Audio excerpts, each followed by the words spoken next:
So this talk's going to be on building and flying radio-controlled World War I aircraft. My passion for this started with a BBC series that aired in 1975 called Wings.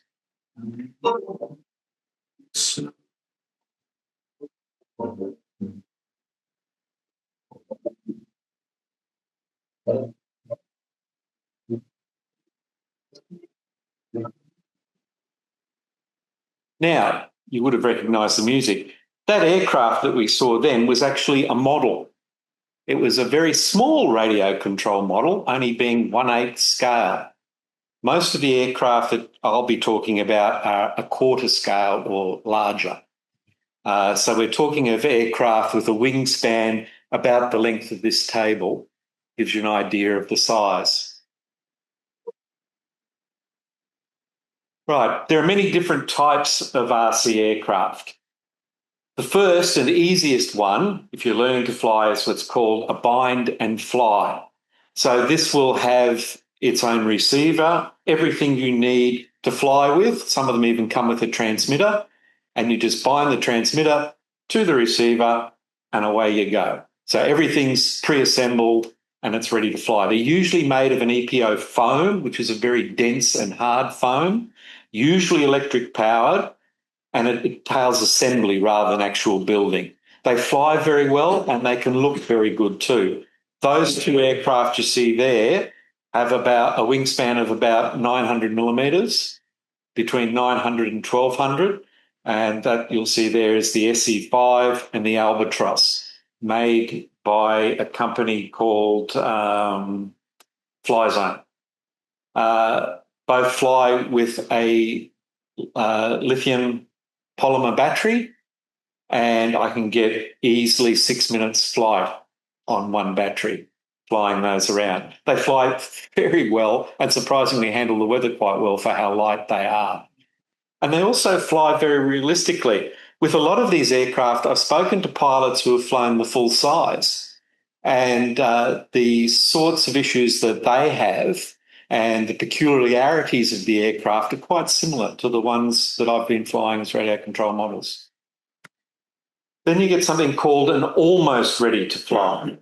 Usually the parts are all built up and pre-covered, and you can see a picture there of a Fokker Eindecker. That might retail for about $300 to $400. They offer a variety of power systems which aren't supplied. You buy your own separately and install it. And same with the radio control gear. It entails installation and assembly rather than building. But again, they fly well and they look quite good. And then you get kit built. Often we call them a box of sticks, because when you open the kits, that's what they look like. Just a whole lot of balsa in sheet form and rods of spruce or pine and some ply parts. These days, they're often cut on a CNC machine, so they're very accurate, a lot better than what we used to call die crush, where they had the form and they had these big cutters just stamped out the pieces, but they tended to crush the edges. These are made for those people who actually enjoy the process of building. A lot of people say, I haven't got time or I haven't got space, I don't want to get into that, and that's fine. You do what you do. I worked in an office and a lot on computers and with people every day, so it was nice to get down to the workshop by myself and just do stuff, put stuff together and build it. Again, you've got different alternatives you can use for power. You have electric power. You have engines that are powered by methanol and nitromethane, much the same fuel as used in drag cars, and you have petrol engines. And with the petrol and the nitro engines, you have 2-stroke and 4-stroke. Exactly the same with other engines that you'll see around the place. The flying characteristics and looks depend a lot on your skill as a builder. And you can see there, one of the boxes, still can't get rid of that. Yeah. Try hitting the escape key. It escaped. There we go. You can see the box down there and what it would look like. Ah, you cheater. There we go. Hides it in the thing. Yeah. Right. Keep the house away from that area. Yeah. It sounds like a good idea. And you can see the box having boxes there, but it'll also have metal parts, fuel tanks and things like that in it, and a complete set of roll plans to work off. Right, types of RC aircraft. Plan built is the other one for the scale masochist, where you've just got a set of plans and you source your own materials to build it in however method you choose to use. Choose your own power plant, price and practicality versus authentic sound. Because as a scale nut, you want the thing to sound real too. But the realer it sounds, it can actually get scale rotary radial engines as well, but quite expensive. Often about, for the scale rotary radials, about $2,000 a cylinder. It takes a lot of time when you're building from plans, but it can be very satisfying, and you can add as much scale detail as you like. However, it has to be practical because the plane is going to fly. Add too much weight and the plane isn't going to fly as well, because the power to weight ratio of the engines, while far better than the original engines these aircraft were flown with, is also affected by, when you scale things down, you've got pounds per square inch of flight surface. And if those numbers don't marry up too well, you have to fly the plane very quickly to get it to stay up in the air. And that can be a real problem. And if you have an engine out, they don't glide very well if they're too heavy. The aircraft you can see in the picture there is my de Havilland DH2. And you can see the sorts of detail there. There's rib stitching. You've got the pitot tube there on the outside. You've got a dummy rotary radial. And at the bottom of the picture there, in that area, you can just see the head of the real engine, which is a 40cc four-stroke petrol engine. So the one I'm going to look at is a quarter-scale kit with a bit of kit bashing. Kit bashing is when we take what's in the kit and we change it around to suit either our knowledge or skill level, or just because we don't like the way they've built a particular section of the aircraft. So for me, I find a model that I really want to build. And that's important because when you've got a long project, you've got to maintain your enthusiasm somehow. So you've really got to want to build this and know that it's within your skill level to fly it when it's complete. A lot of radio control pilots are, I want to get a Spitfire. Now, Spitfires don't fly very well to the uninitiated. The design of the elliptical wing means that they're quite prone to tip stalling, and if you get the weight wrong and you're not a very good pilot, you wind up with a box of bits. You carry out a plastic garbage bag, basically. Yep. So you tend to research what kits are available, watch some YouTube clips of aircraft of that size flying, look at the comments that are made and that sort of thing. Facebook is wonderful if you marry up with the groups that do this sort of thing. Then you decide on the scale you want to build, and sometimes that comes down to sheer transport. Like I recently built a Curtiss Jenny, which has a 105-inch wingspan and a 53cc engine in it. And I'll tell you what, to fit it in the car, I had to take the tailplane off, which luckily bolted on anyway, and it just sits in the car. But I've since put in the trailer and it's a bit easier to transport, but you have to take the wings off and all the rest of it. Would you be in the market for a genuine OX5? Might be a little bit too heavy. Members discount. Yeah, members discount. So I've always liked the stop with Camel. And of course, despite its dreadful reputation for the real thing, when you're putting in a static engine and you can do certain things like put extra washout in the wingtips, etc., they can be quite stable flyers. And I knew that. And also, of course, Balsa USA did a quarter-scale kit that I knew flew well from my research into that particular kit. And there were plenty of colour schemes available.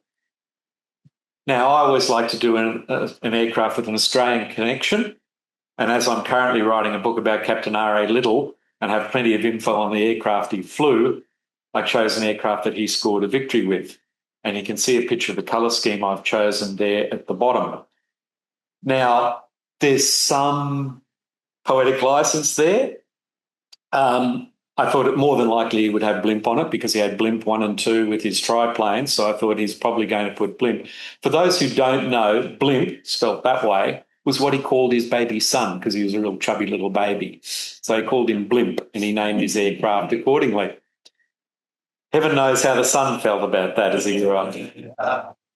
The L, of course, stands for little. The squadron markings at the time were the double bar and a standard flight letter in between, but flight commanders were allowed some latitude, so it's quite possible that he did have an L on it. But the serial number is definitely one that he flew. The chocolate brown colour, and Colin will be pleased to hear because I know there are no green Camels or indeed no green PC-10. So I chose a very chocolatey colour for that. The cowling was white, as were the wheels. Behind the cowling, though, in that 3 view, it looks white too, but it actually should be a silver, which you'll see on the model as we progress. So where to start? I like to start with a bit of inspiration. So earlier, before the tailplane was built, I did the fin and rudder, which in itself is an interesting project because I like to put on the stitching as per the original and the cover strips, and then you get the issue of painting it, which can be quite interesting at times, trying to make sure you don't get too much bleed of the colours and that sort of thing. Anyone who builds models know that it's dreadful. And when you're building large, doesn't necessarily make it easier, especially as we're fabric covered rather than plastic covered. So you're getting lots of dips and rises, and where you have the stitching also can be very difficult not to get bleed underneath that area. Then for the writing on the fin, I got a stencil made up and then put that on, which looks very nice and realistic and quite happy for it. On the table over there, you'll see some examples of fins and rudders and that sort of thing.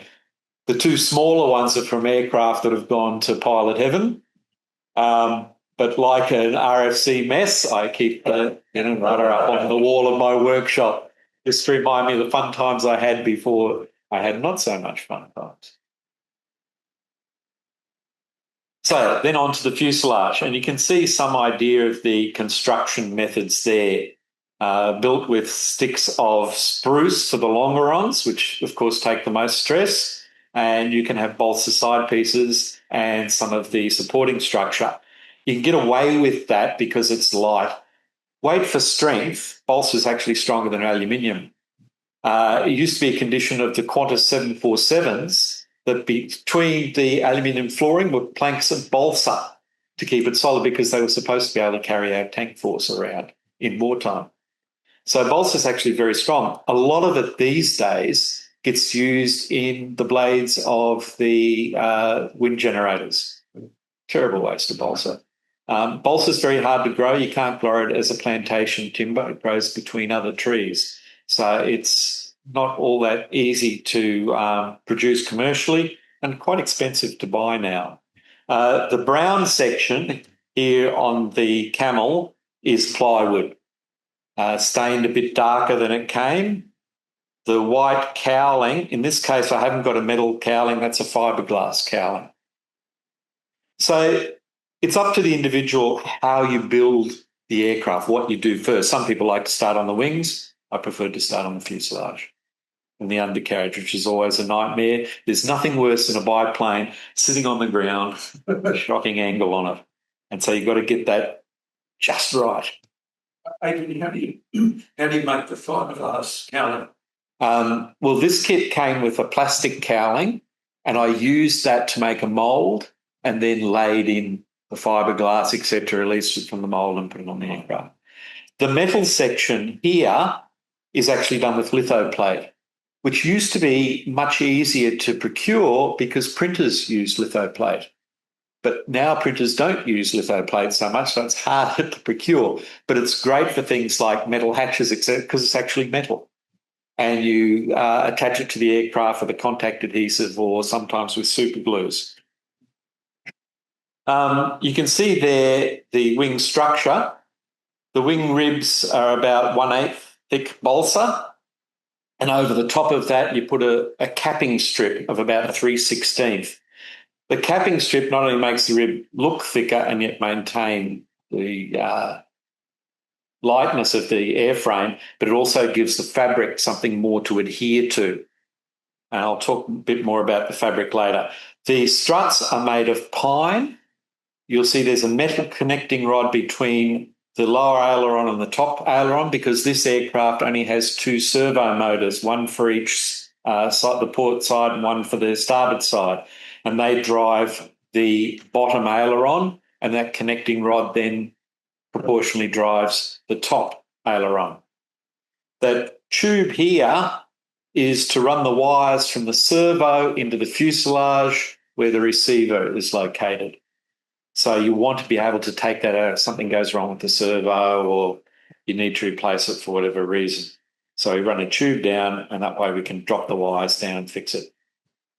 The struts are made of pine. You can also there see the channels for the machine gun.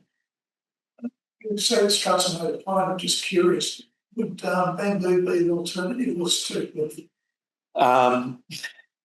Yeah, you have to get the manufactured bamboo that's all nice and flat and straight. You can get those bamboo boards these days. It'd be quite possible, but the pine is cheap and readily available and more than strong enough. The tail surfaces, which you saw in that earlier picture, are then constructed. It's a similar sort of construction method.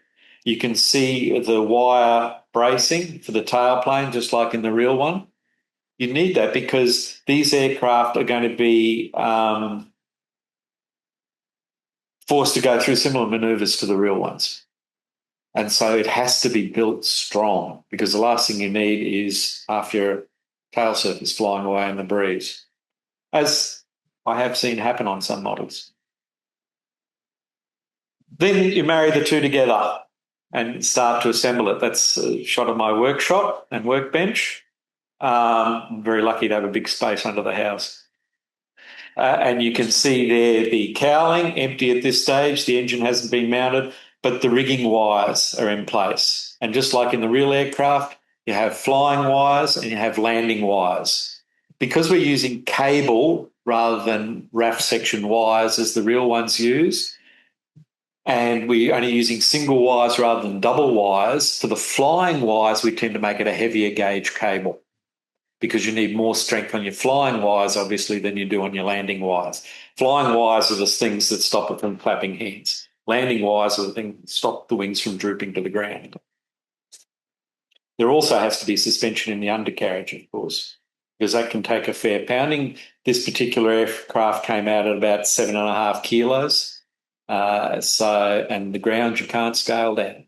It gets pretty hard at times, especially if you've misjudged your flare.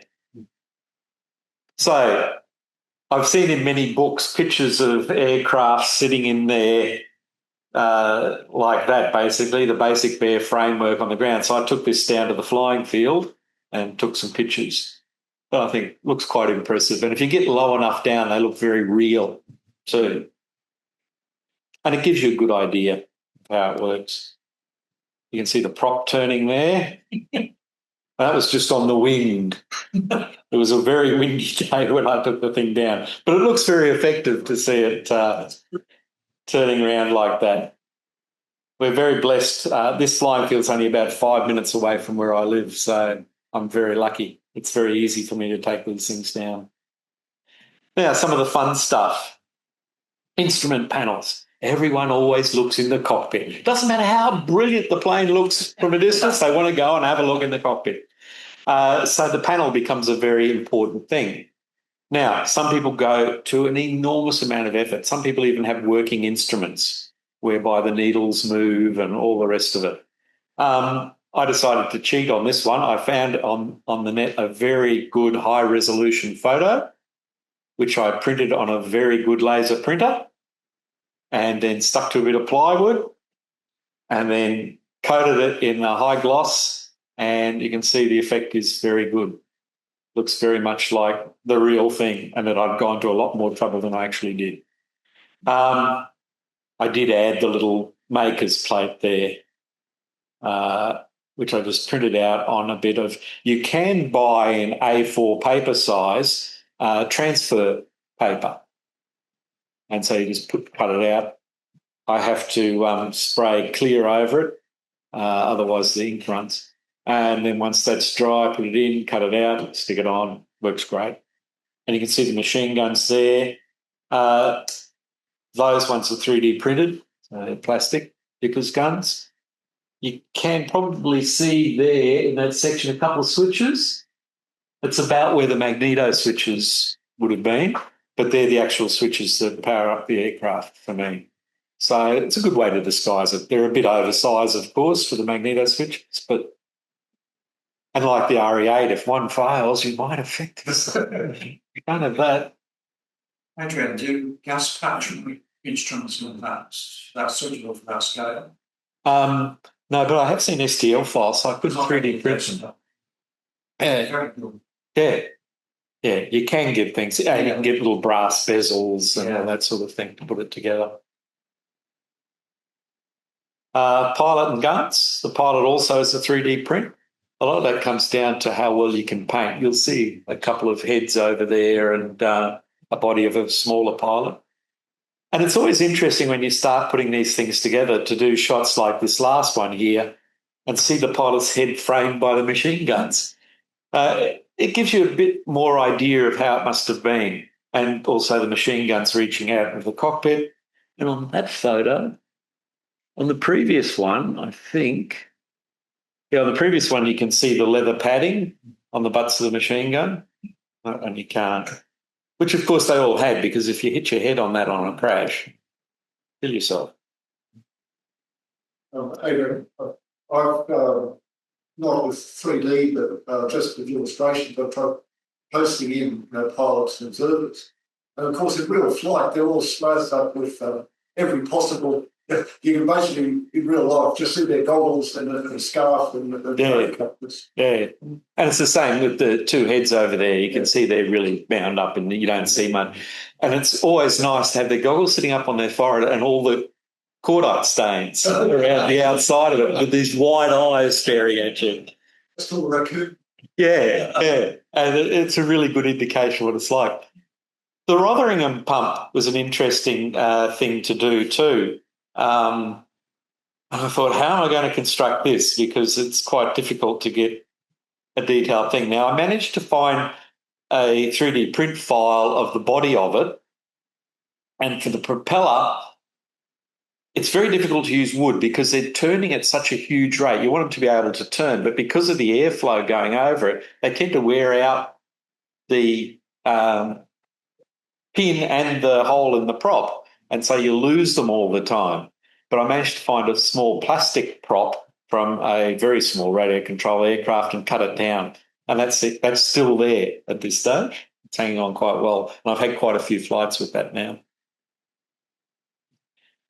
The pitot tube and flight commander's pennants. That top photo there is an actual flight commander's pennant so that I was able then to work off to copy and stitch it on and put it. They're little things, but they really make it when the aircraft is in the air. They give it so much character. See these streamers coming out from the struts. And little things like pitot tube too make a big difference to people's first impression of what the aircraft is like. And you get favourable comments when you think, oh, yeah, but, that's not quite right. This should be this way, this should be that way. But you've got to come to peace with, one, what's your skill level, two, what time are you prepared to actually put into an aircraft that could tomorrow be a box of matchsticks scattered the length of the flying strip or stuck in a tree somewhere or shredding itself. And, yeah, I have constant debates with myself over that. I want it to look good, but I'm not going to put that many hours into little parts that my knees never stop shaking the whole flight. Dummy engine. Again, it's like cockpits. People always want to see a dummy engine, something to fill that cow in, because if you've just got the model engine in there, it just doesn't look right. You've got to have something there. So I cut out bits of ply. You can see the rings there and a basic shape. This here is actually an irrigation fitting, which you get from Bunnings. So although it looks like it's cooling fins, that's actually thread.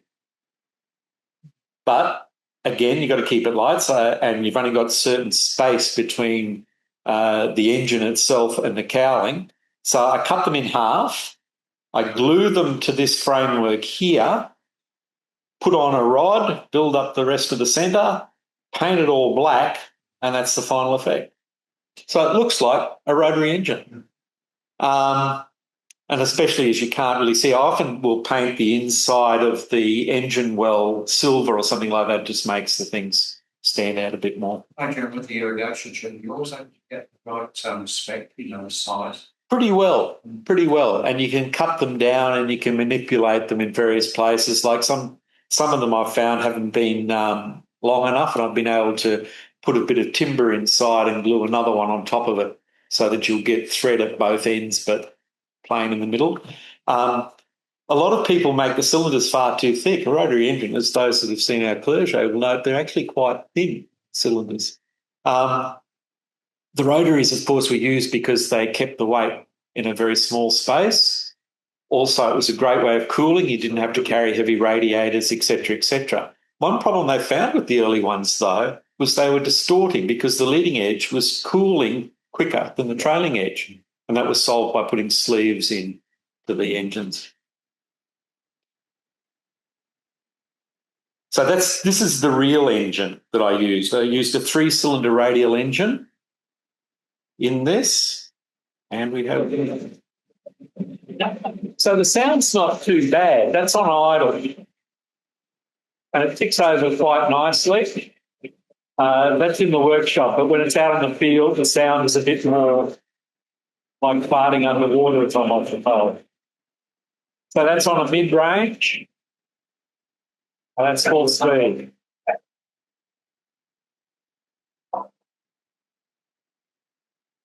So I'm turning a prop that's 18 inches long and has a pitch of about 8. A pitch of 8 means that for every revolution, you'll move forward 8 inches. And it's turning that with this particular engine at about 8,000 revs a minute. So it's quite fast. This is a 4-stroke engine. And that's the engine I originally flew the aircraft with. You'll find out a bit more about that blessed engine later. Okay. There we go. Now, adding the electronics. This gets very complicated, and you have to do a bit of forward planning as to where the bits are going to go. Otherwise, later on, it can become a nightmare because you've got quite an enormous wiring loom. Even on the engine, you've got 3 spark plugs. So you've got 3 spark plug leads. You've got your ignition leads that go through. There's a whole lot of things. We have to have our planes so that from the transmitter, I can flick a switch and the engine dies. We have to have automatic cutoff and things like that as a safety precaution. And all that's got to be put in there. Plus, you've got the little servos. There's a couple of them over there. They're about the size of a matchbox. In the old days, they used to be a lot bigger. You can even get special slimline ones now, which are great for in the wings. And you can get these and mount them on the side of the table on some of them and lift a 16-kilo weight with that servo. They're very, very well machined these days, especially when you go for the better quality ones. They're all metal gearing, everything's bushed. And we can use larger batteries now to power them, which is great. So it's a shot from the cockpit before the seat went in, and it's a shot from underneath. So there's wires going everywhere at all times. Plus you have to fit in a fuel tank, and you've got to try and keep the electrical part of things a bit safe away from a lot of petrol. Sparks and petrol, not fun. So then we have the covering process. Now, the covering I use is similar to Seconite, which they use on a lot of full-size aircraft these days. So it's basically a nylon, and it has a heat-activated glue attached to one side of it. So you put that on and you tack it to the balsa framework that you saw before with a little iron called a covering iron. And so you tack it, and then you get something like a hairdryer and tighten it over. But you get it as tight as you can first, much like the old tissue covering that we used to do. Get it as tight as you can first, then wet it, let it stretch a bit more, wet it again, tighten it up, and then dope the whole thing. Now, before the doping process, I stitch it to the ribs of the aircraft. Here's that lovely thing again. Stitch it to the ribs of the aircraft. Oops. Okay. And then you cover that with another strip using that seconite again, as the real ones were. And then after you've done those ribs, you have to have another strip which goes right around the perimeter of the wing. That stops those cap strips from lifting off and is an important part of the structure. Pain to put on, but anyway, it's what we do. And then, of course, the ailerons have to be covered separately. Now, then comes the joy of painting and marking. This is when the aircraft really starts to come to life, and it's a great time in the process of getting things ready. And you can see there in this centre one how well the rib stitching comes up. And it really adds to the authenticity of the aircraft when people are looking at it. You'll also notice those silver dots in there. That's actually litho plates surrounding that position, and then rub back lightly with a bit of sandpaper, and it gives you that really good effect then. And after I've painted the wings, I also sand them back very lightly. It's an interesting thing. You'll see the sections taken out of the top wing, and most of you will have seen pictures of Camel where they've got at least one section taken out, and there's some where they've got two sections and machine guns sitting through and all that sort of thing. They were very worried initially that it would reduce the lift of the aircraft. They found out it made no difference whatsoever because it's under the fuse. Most of the lift is on the very front nose of the wing. Yeah, that's right. So they found that, and then once they knew that, a lot of the pilots said, well, hey, I want to be able to look through the top and see. It gives me more vision and more awareness of what aircraft might be coming to attack me. So some of them went as far as to have 3 sections cut out. Some of them only had 2 sections cut out. It was always different. Again, the L for little. Masking roundels, for those of you who work on 1/72nd scale models, if you're not using transfers and painting on, hats off to you. It is a pain trying to mask it and then not having it rip off the paint you've just applied, and no bleeding, as we said before. But when you get there, the effect is really good. Making sure you get the right dimensions at different stages of the war. There were different dimensions to the roundels, and the white ring was only on some and not on others, and it depended on the surface colour that it was going on to and all sorts of things like that. You'll see this gap here, I think there. That's actually an inspection outlet to have a look at the pulleys where the internal runs are to go out to the ailerons. And that was on all 4 of the wings. It just made it easier to make sure that everything was tight and in the right place without having to take things off all the time. But if they did have to thread the wires and they needed to get the pulleys right, they could take off those clear perspex panels, the triplex as they used then. So then again, back down to the field for some field shots. You take some where it looks more like a model and some where you try and make it more like full size. But a lot of fun when you get to that stage. But you have to make sure you leave your transmitter at home, otherwise you're likely to try and fly it, and you're not ready to do that yet. You have to get in the right headset. It's very important. But yeah, you get some lovely shots of it there. And I've had put up shots of aircraft like this before, and people have said, oh, I didn't know there were any real camels in Brisbane, which is a great compliment, and you take it as such.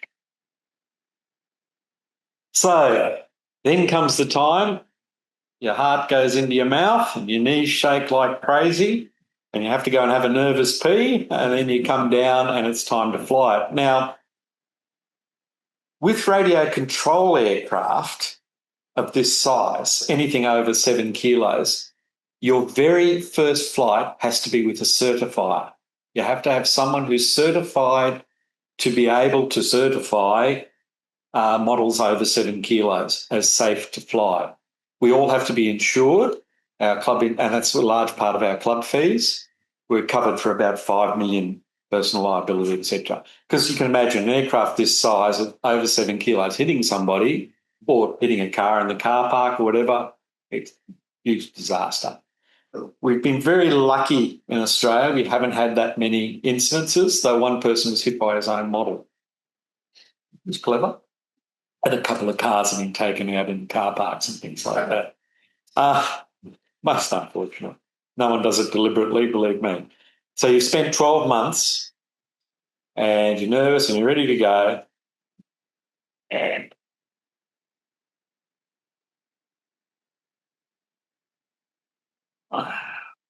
you go. So this is a video that I took on the day. Again, that's the wind turning that particular prop. These are just shots that I added to the beginning of the video. Right. This fellow was actually a bloody nuisance. He decided there was too much grass on my tail wheel and decided, as I'm about to taxi out, that he needed to remove it. So, taxi down, you've tested your engine and all the rest of it, make sure it's all is running well. You can see we're surrounded by trees where I am, but we've got a very good strip. I turned the aeroplane ready to take off, and somebody had taken off just before me and had crashed at the end of the strip, and we're still collecting the debris. Doesn't give you a lot of confidence when you're about to fly an aeroplane for the first time. Despite all your calculations and wing incidences being measured and centre of gravity, it's still a very nervous time, your first flight. Oh, I got a gust of wind just on takeoff. You'll notice it climbed rather rapidly.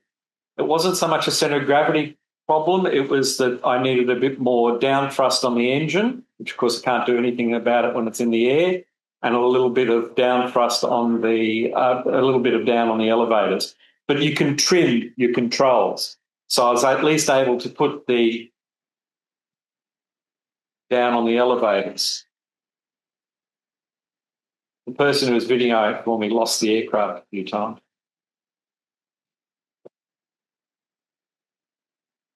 What height is that? We have to fly below 400 feet because we're in controlled space. We're near an airport. The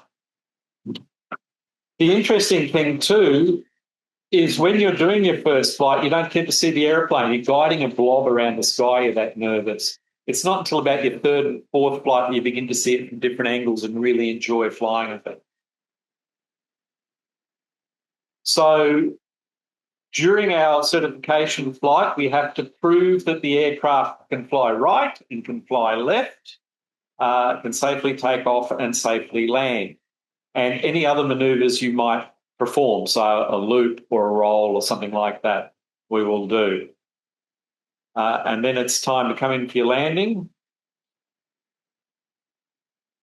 And I was fortunate and did a real bruiser. Not all first landings are that good. You can hear the engine there too, flipping away. Sounds quite good. And see the wing commander's struts, the guns. And there we are. A very rewarding process and lots and lots of fun. You'll notice the silver behind there, that's actually a bit of ply where I blanked off areas of the cowling, leaving only the cylinders of the real engine exposed because you need constant cool airflow over that to keep them cool. If the cylinders get too hot, and these three-cylinder radials have a dreadful reputation of the top cylinder getting too hot, you can lose power. The last time you want to lose power is on takeoff and when you're above trees. So that's a nervous thing too.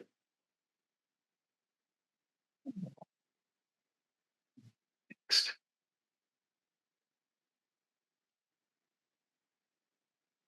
And when that happens, the amazing thing about this video is the engine's still running.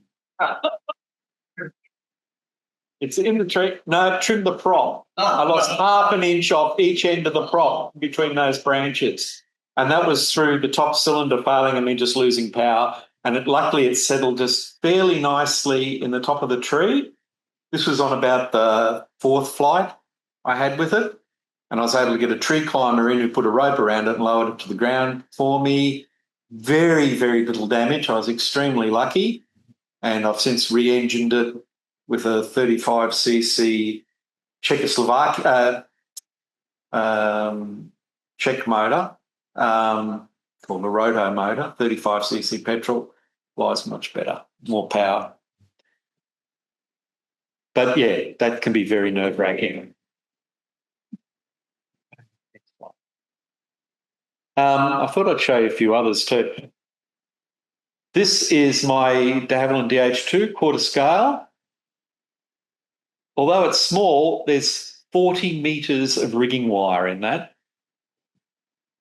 Took me ages to rig it up. And this was on a flying day. The other aircraft you can hear there.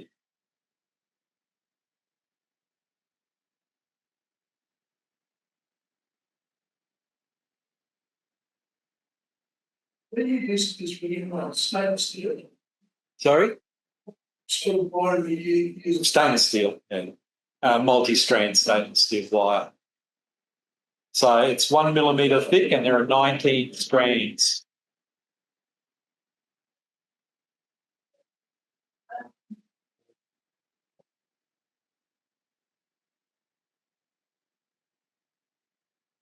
One of the things I enjoy about flying radio control is no matter how bad the accident, I can always walk away. But also, I love to see these aircraft that you wouldn't normally get to see fly. And just as they use them in the movies, you fly them right and they look exactly like the real thing if it's well built. Imagine seeing that sort of thing in the distance and you don't really see a fuselage. So I did find out, though, it's very hard to pull it out of a spin because you haven't got much side area. Long hours. Yeah. Well, not so much hours, number of flights. Flights tend to be between 5 and 7 minutes because of your concentration span, other people in the air, etc., etc.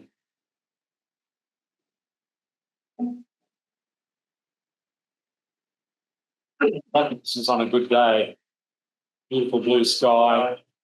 Sometimes when the sky is very grey, the model goes black. And you've got to remember, unlike a real aircraft, you're relying on a perspective from the ground. If the plane's coming towards you, left is right and right is left. And you can't afford to be thinking about that. It's got to happen automatically. Also, because you're not actually in it, you can't feel when the controls go sloppy and it's on the verge of a stall. Or various other things, or drift and things like that can be very hard to judge.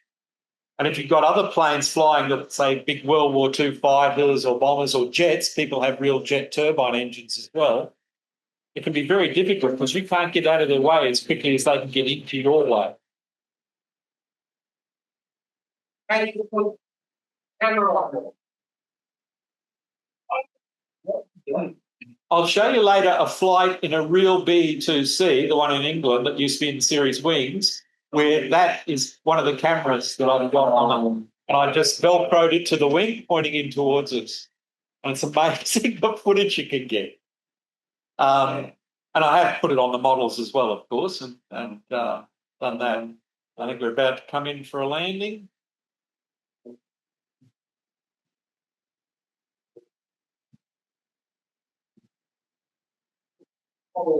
It's quite windy, but it came out well.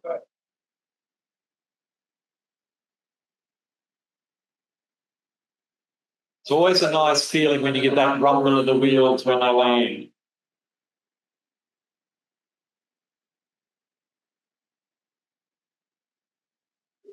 That's a 40cc four-stroke single-cylinder engine in this one. And with all that drag, you need every cc of it.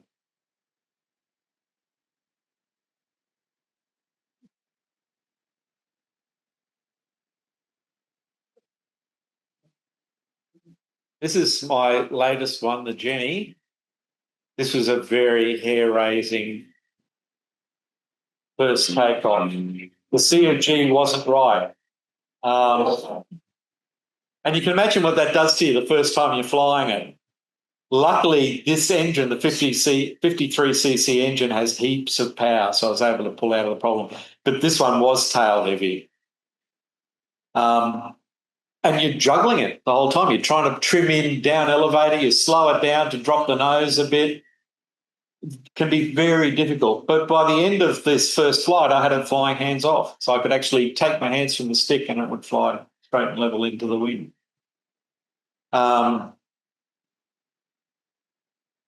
But again, who in Australia has seen a Jenny fly? No, it's and when you fly them solo, that could so easily be real. You'd think that was on the verge of a stall, but this thing doesn't seem to want to stall at all.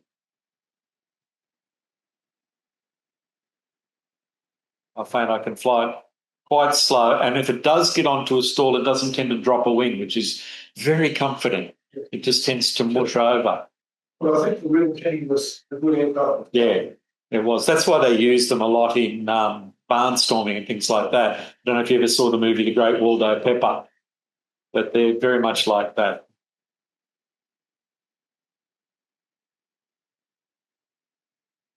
You can do everything the real aircraft did. Loops, rolls, very tight turns, wing overs. And so I'm doing some quite tight turns there. Do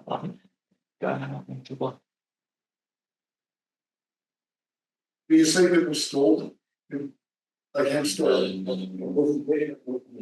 Yeah, that's the trouble I had with the DH2 at one stage. When it was trying to go into a loop and I didn't have quite enough speed, and it spun out of it after a stall, and trying to recover it, very, very difficult. I think this is coming in for a land. And this was another problem I had. This is the very first flight of it, and about there, the engine cut. Oh, well, what they used to do in reality was to take cut the petrol. Yeah, so dead stick landing. So I mean, that's always interesting, especially on your maiden. What does that aircraft represent? So that flew from Kelly Field in America, and it was part of the training scheme. The reason it's got a Canadian maple leaf on the fin is that the instructor pilot who was assigned that aircraft was a Canadian. The Canadians did lots of training in America because no snow in winter down in Texas. So Kelly Field's down that way. Always like to know a bit about the history of the aircraft that I'm working on. I've been very fortunate in spending a lot of time around full-size World War I aircraft as well. That's our member, Sir Peter Jackson. When he was thin, doesn't happen very often. He wanted to go for a flight in one of his own aeroplanes, and he was told, "You're not flying in that with your weight. We can't take you up." So he actually went and deliberately lost a hell of a lot, got a professional trainer and all the rest of it, lost a lot of weight. He's since put it all back on. Lunches at movie theatre, tend to go on quite long, etc. But I was very fortunate when I was over in Omaka because he'd read my book and really liked it. So he said to me, "Well, if you're over, come and see me." And I did, and it's him with my book and me. And I got to stand around and work with the aircraft, the Camel, D7, Fokker triplane, the B2F, Avro 504, Newport 11, Bristol fighter, not realising that in years to come I'd fly in that actual aircraft. And this one is called the Bendy Falls. It was in the Blue Max. They had two replicas in that. One better than the other. One was based on a tiger moth and one was built from scratch. The one built from scratch had a trouble. The fuselage would tend to bend a bit under pressure. So they called it the Bendy Falls. Peter Jackson loved the Blue Max. It was a great inspiration to him. And he's bought two D7s, the two Falses. I think they're the main ones he's got from the movie anyway, and they're all in Omaka. then at Tavis and then at Sywell later on. But Tavis, that's the Sopwith triplane. That's the Fokker D8. That's the Fokker E3. That's the Bristol Fighter. That's a Newport 11. That's a Newport 24. That's a different Fokker triplane. Go back down. Oh, go back. That's another Newport 11. And this is the B2-ish plane called the Biggles biplane. They were originally going to make a movie of the series, a movie of the Biggles books. And this plane was built for that movie, but then the movie didn't happen. The BBC found out about this and had taken options on a series called Wings, which was in 1975. A series which I absolutely loved, and it really cemented my love of World War I aircraft. Now, that aircraft after the series, because they never made the third series, they finished after the second one, that aircraft disappeared out of Britain. It was originally built by two brothers, Charles and David Boddington. Boddington was very much into models, and he built a lot of models for that series. And Charles was a pilot who flew in a lot of the movies, including The Blue Max, Darling Lily, Aces High, all those. In fact, he was killed in the flying during Darling Lily. Now, Charles's son Matthew was also a pilot, and he loved his dad, of course, and the aircraft that he flew in, and he wanted to find out what happened to this aeroplane. So he searched around and he finally found it in a barn in America where it had been used for putting on air shows and then crashed and stuck in a barn. So he flew over to America, bought the thing, shipped it back to Stilwell in England, where it was originally built, and rebuilt it from scratch using as many of the original parts as he could. He documented this journey on the internet, on a site called the Biggles Biplane. And I came across this site and I had a lot of information, so I started talking with him, and I had a lot of information about the series that he didn't have, and we became quite good friends. And he said, if you're ever over in England, and I thought, yeah, right, that's going to happen. But then coincidentally, I did go to England a few years later. Now he flies Breitling, which is aircraft with the wing walkers all over the world. So he's not often home. He's often around the place, and he has a vintage restoration company and that sort of thing.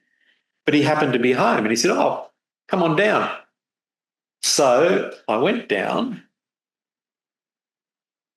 Oh, no, I've got that one next, and I'll tell you about that later. This one is a T-Val aircraft, that Bristol Fighter I was telling you about before. And because I'd done a lot of work with Andrew on various historical stuff, we got on quite well. He said, come on, I'll take you for a flight. So that noise I've left in, because that's what the pilots have experienced. Very, very noisy aircraft to fly in.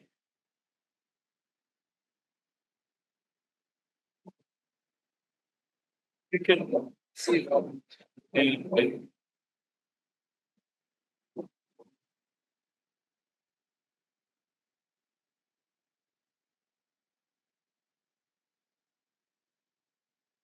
those twin guns. You have no idea how heavy Lewis guns are. And if you're doing it in a 400-knot breeze, it's even harder. I don't know how they managed to throw these things around the sky. I had the option to move it around and all the rest of it. But very, very heavy. You can see also the fabric at the back, how much it flexes in the breeze. That's why ribs are stitched, or the fabric is stitched to the ribs, to stop that ballooning happening over the whole area, which would tend to destroy the structure after a while. Some of you will know that the Newport 28s had a lot of trouble with shedding fabric on the wings, and that was because the glue the French used on them wasn't up to scratch. And wind got underneath it, ballooned things up, trouble. You can see how quickly we get off the ground here too. You don't need a lot of runway, and yet it's a very big aircraft, lots of wing area. You can see why they were so effective, both as bombers, reconnaissance and fighters.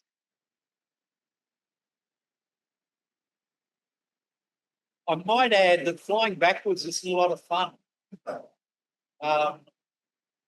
There's the famous story. This was taken with this little camera, by the way.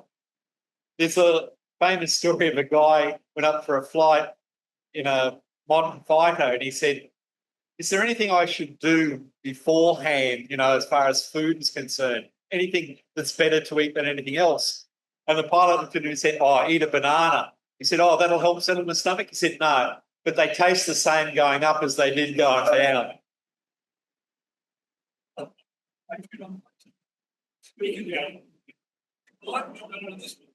I'll turn this one because we probably can't hear much of you.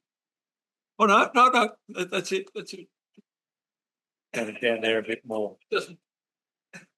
And it's interesting, we're only at about 1,500 feet there, but how far you can see. And this is why aircraft was so good for reconnaissance, particularly at the speeds they're flying. Now, this has got a range of 400 engine in it, which is probably overpowering it compared to the original Sunbeams, etc., that were in them, and the Rolls-Royce Falcons. But yeah, you can throw them around. But I don't know how they kept their lunch down, these observers, especially when you start doing aerobatics in them. And even just really steep turns and wingovers and things like that, let alone hanging on to a gun, watching out for anything else that might be coming around. You can see the fin and rudder are quite thin, and you can see how in the excitement of a battle you might shoot it off. Does facing backwards affect you? Yeah. Well, me anyway. I don't know about everybody, but you get quite nauseous. I was especially when he started doing this sort of stuff. But you're in the open air and that helps. I think if I was in an enclosed space, I probably wouldn't. All right, here we go. Up and over. It's quite a well-coordinated aircraft as far as flying surfaces go. You don't have to feed in a lot of rudder. You don't get a lot of adverse yaw. In adverse yaw, when you turn a corner, you tend to hang your tail down and you're going around like that. It's just very difficult. And we have exactly the same problem with the models. You have to put in rudder as well. Lead in with rudder.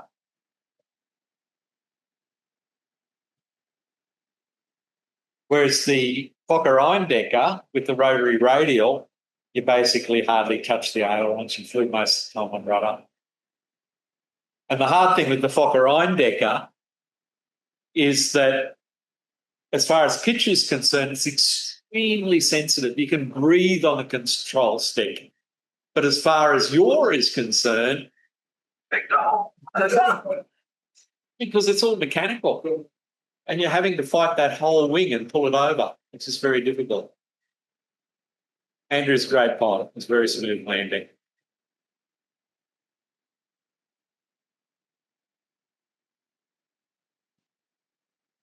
We were actually up for about 25 minutes. It's just sort of highlighted extracts. You can spend a lot of time taxiing on modern airfields, or even Sydney Airport coming in this morning. If you land at the other end, it takes a long time to get to the terminal. But of course, a once-in-a-lifetime experience like this, and you don't mind, just the feeling of being in the aircraft is just so good.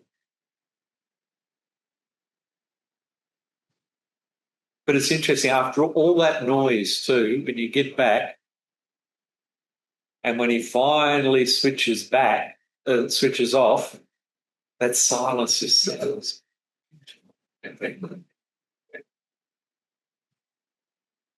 Just rolling. I remember reading an article by Bill Harvey, who's a flight commander in 22 Squadron. And he was decrying the fact in the 1960s there was a Bristol flying in Britain and it had the long exhausts.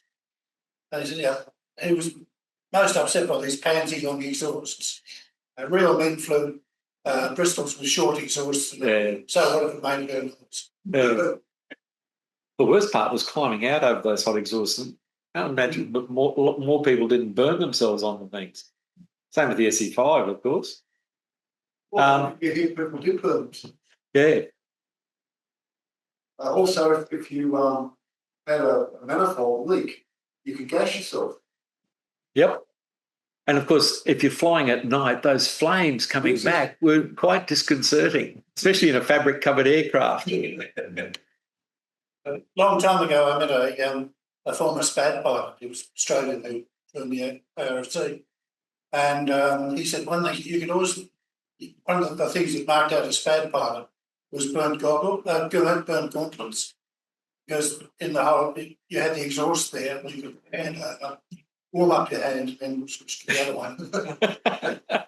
It was a bit like you could pick camel pilots because they were covered in castor oil. Yeah. I was reading the indents for a particular squadron, and there was 24 crates of powder puffs. You know, those little ones that women use to powder. And apparently they would sew them to their gloves and use it to wipe their goggles from all the castor oil coming over. And plenty of rubbish. Yeah. So I suppose even more than the Bristol, this was a real bucket list experience for me. Even the car's got the thing on the side, 347.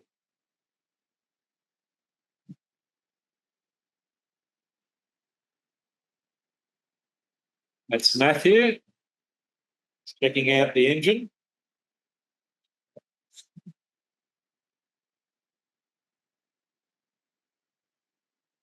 So, of course, it's not a BE2, but it was meant to look as much like one as possible.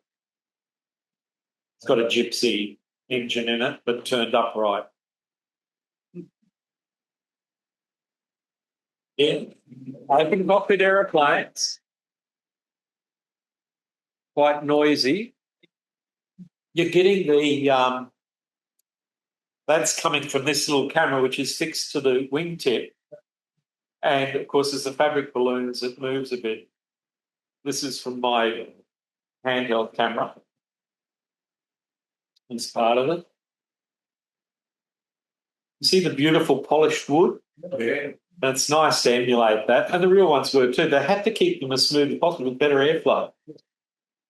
And you could, by keeping an aircraft really clean, you could increase your speed by as much as 5 miles per hour, 5 to 10 miles per hour, which could make all the difference when you're trying to get away from someone. And it was interesting to think where I was sitting, and you can see I'm surrounded by wires and stuff, that's where the gunner was. Yeah. And usually firing backwards over the pilot's head. They fitted it with a dual control, which the real one, of course, real B2 didn't have. In the RAH, they had a little dummy joystick. It was what used to make point. Yeah. The best story I've heard about B2s and gunners, this gunner was, they were in the middle of combat and he was hit in the shoulder and he fell and the barrel of the Lewis gun hit the pilot on the head and knocked him out. And so the gunner's lying in the bottom of his cockpit bleeding and sore and all the rest of it, and the pilot's unconscious and the plane's heading towards the ground. The gunner woke up first, dragged himself up, saw what was happening, crossed over between the two cockpits and shook the pilot awake. And the pilot came to, they were only about 100 feet up and managed to get his wits about him, pull on the control, and they landed. And they were lucky, one of the few smooth places around. But beautiful views and things over the water. Again, so back to this, and lovely polished wood struts and the metal fittings and all those sorts of things. So you get a lot of oil in the fabric and it's hard to keep them clean. And it's the same with the models. A gypsy, like in a tiger moth, but turned the other way up, right way up.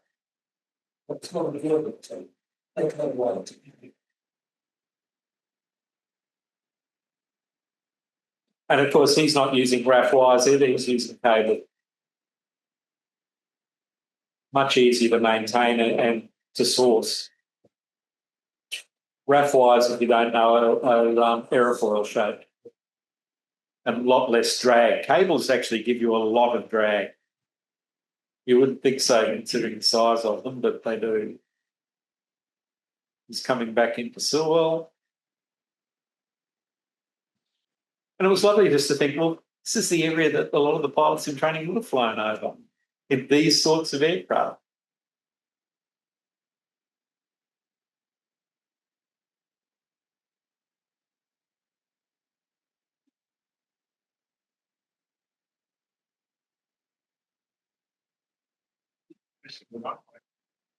He's landing on the grass. He's going on the grass. Yeah.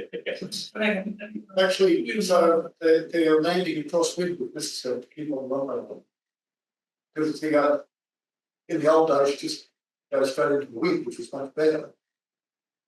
Unfortunately, the airfield's now out nice big Yeah, or anything like that. So that would require more piloting skill, wouldn't it? Oh, yeah, crosswind in a biplane is Yeah. a pain. And it's the same with the models. And a lot of time, you've got no say. The plane decides how it wants to take off. You open up and it just goes, which can be quite worrying at times. But a wonderful experience. Think, well, this is where Lieutenant Farmer sat, where Ravington sat, all the ones from that series. Isn't it Sergeant Farmer? Well, he was Lieutenant Farmer by the end of the second series. That's right, the trouble in the mess. Yeah. Officers and Gentlemen, the episode was called. But again, just hearing.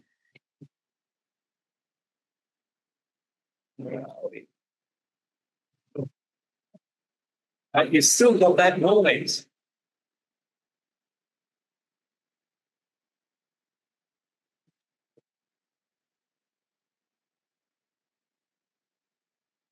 They sound so much better when they're at idle. But after you've had that noise for a while, of course, it's nice not to have it. They've changed the livery of that aircraft a number of times. They changed it to 347 and various other historic aircraft. At the time when they changed it to 347, they thought that was the first aircraft to land in France. And then, of course, recent studies have shown that it wasn't. So that was, a real bucket list experience. It could only have been made better if we'd been able to go to Stone Marie, the original World War I airfield that's still operating in England. Was the original hangars still open? No, No. original buildings. The original building, but not the hangars, because We originally were trying to get full replicas. When it cost £15 million. Yeah. So they're getting lookalikes. Yeah, and some Bessemer hangars, the canvas ones, which are a bit easier. So that's that. If there's any questions, there's a display over there too. I hope I haven't bored you too much. No, not at all. I was going to say, Adrian, before you mentioned, if you could bring the chat up, there were some things. There were seven questions on there we are. that. If you hit that little button there. Oh no, that's gone. It might. I don't know. We'll describe it all there. Oh no. That's a shame. Oh dear. Glad you enjoyed it, Colin. We can make that bigger and see more. Never mind. Who knows? Who knows? Yeah. Why don't they leave it alone? Yeah, that's right. We don't want chat over.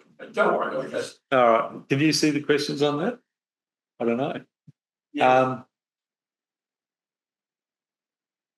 Can't see. No questions I can see. We missed your questions. So if anyone has any You questions, can start sharing. that might bring it up. There we go. Adrian, have you ever been asked to provide your aircraft for TV movie work? In Australia? Or? Yeah, I have done some news items occasionally. Like when I actually have appeared on TV talking about Dallas, on about 2 or 3 news reports, and they got me to go and fly planes down at the field for those. But there's not a lot of movie work goes on. We do get our air shows and things that we put on with the models on TV and we do to get to. So, but yeah, they do look very realistic when they're in the air, especially the larger scale. Yeah. And so many movies now, because it's so much cheaper, will use those. Peter Jackson's movie that he was going to do with the Dam Busters, that used a lot of large models they'd already built for that.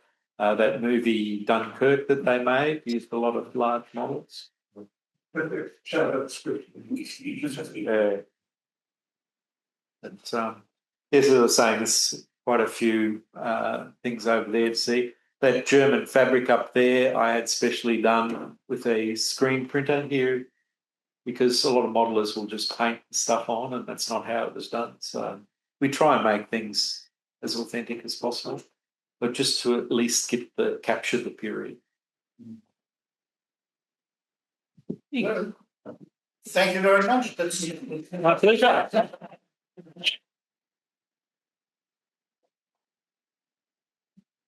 marvellous to see them in the air. What they and look like the little thing. Yeah. And when you're building something, a box of sticks, to see it go from here to there.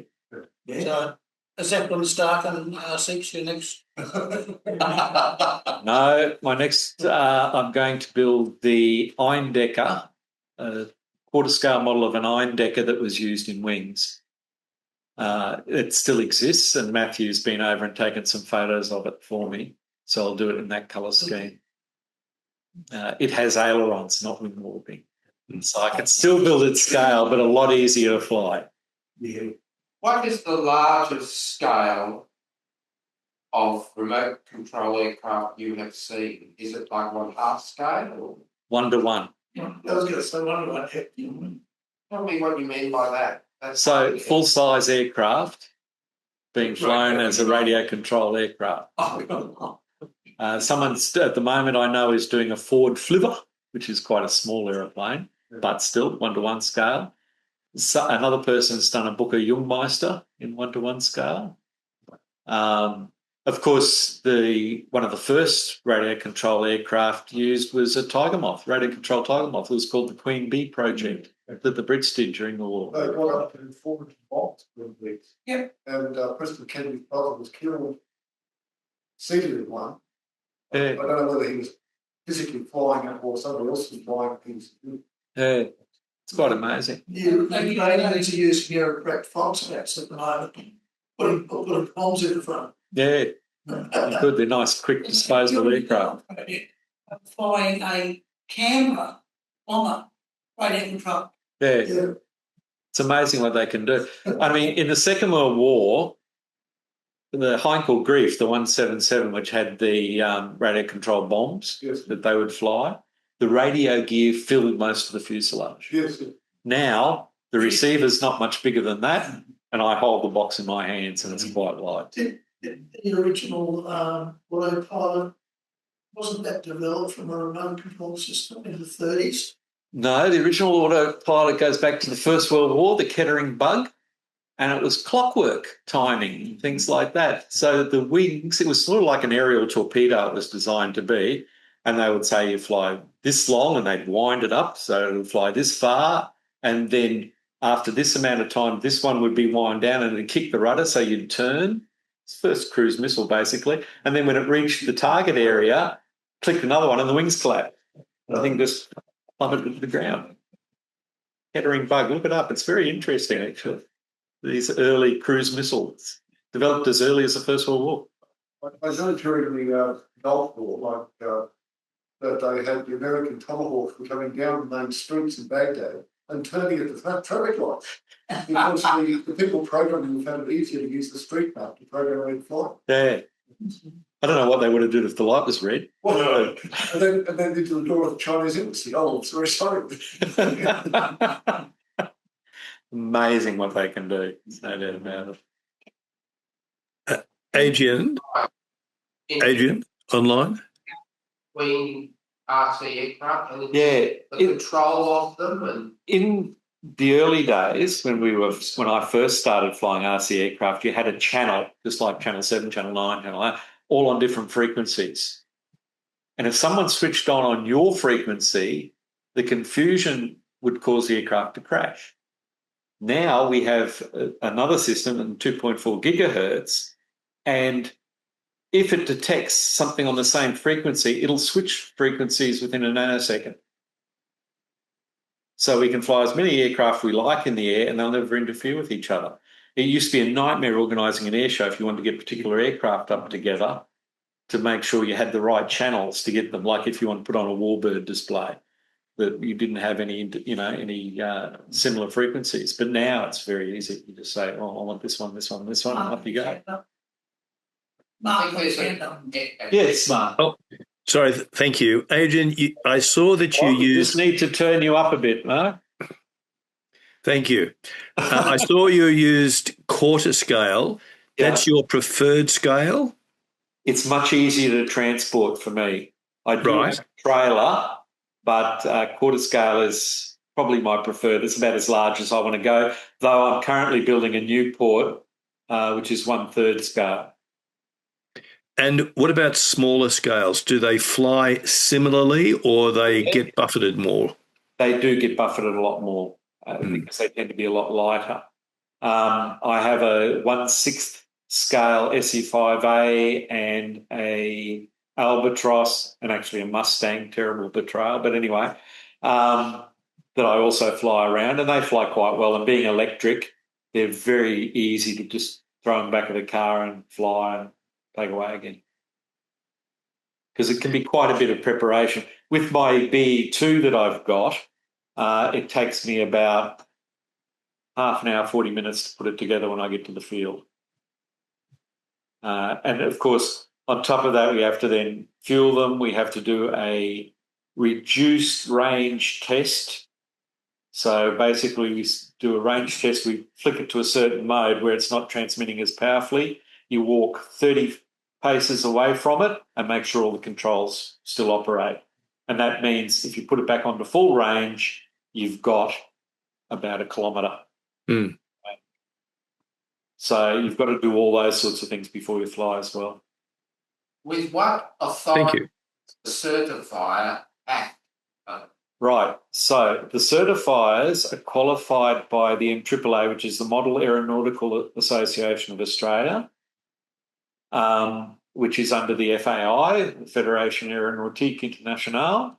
And in Australia, we've been given the right to do that by CASA. So we are basically still under CASA's control, though they delegate that right to the state and federal bodies.